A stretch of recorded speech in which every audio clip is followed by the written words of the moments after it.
was having the duck tortellini. Jodie was having water. Perhaps she'd eaten here before.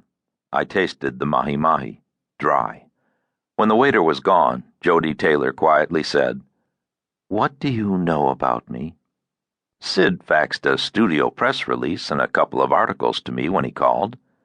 "Did you read them?" "Yes, ma'am." All three articles had said pretty much the same thing, most of which I had known. Jodie Taylor was the star of the new hit television series Songbird, in which she played the loving wife of a small-town Nebraska sheriff and the mother of 4 blonde ragamuffin children who juggled her family with her dreams of becoming a singer. Television. The PR characterized Songbird as a thoughtful series that stressed traditional values, and family and church groups around the nation had agreed. Their support had made Songbird an unexpected dramatic hit, regularly smashing its time-slot competition, and major corporate sponsors had lined up to take advantage of the show's appeal. Jodie Taylor had been given the credit, with the Variety citing her warmth, humor, and sincerity as the strong and loving center of her family. There was talk of an Emmy. Songbird had been on for 16 weeks, and now, as if overnight, Jodie Taylor was a star. She said, "I'm an adopted child, Mr. Cole." "Okay." The People article had mentioned that. "I'm 36 years old. I'm getting close to 40, and there are things that I want to know." She said it quickly, as if she wanted to get it said so that we could move on. "I have questions, and I want answers. Am I prone to breast or ovarian cancer? Is there some kind of disease that'll show up if I have children? You can understand that, can't you?" She nodded hopefully, encouraging my understanding. "You want your medical history?" She looked relieved. "That's exactly right." It was a common request from adopted children. I'd done jobs like this before. "Okay, Miss Taylor. What do you know about your birth?" "Nothing. I don't know anything.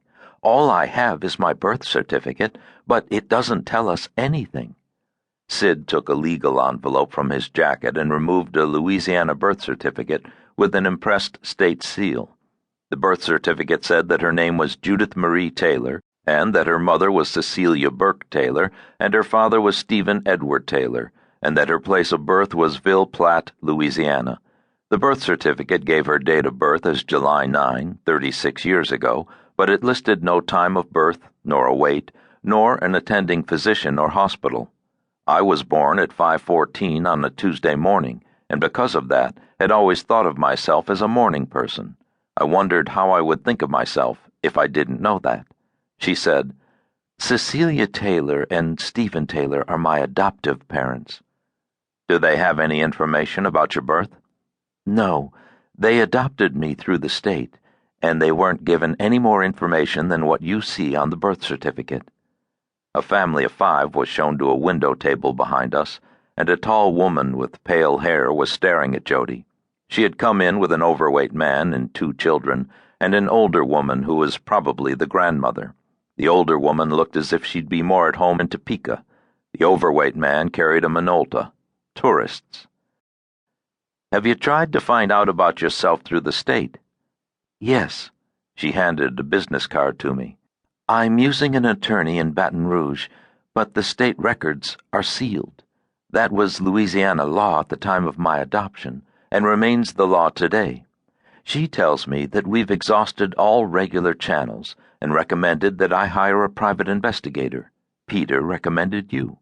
If you agree to help, you'll need to coordinate what you do through her." I looked at the card. Saunier, Melancon, and Burke, attorneys at law, and under that, Lucille Chenier, associate. There was an address in Baton Rouge, Louisiana. Sid leaned forward, giving me the frog again.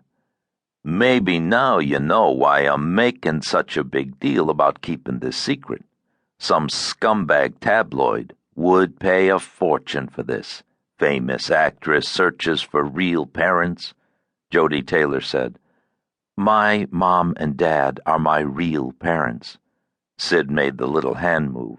"Sure, kid, you bet." She said, "I mean it, Sid." Her voice was tense.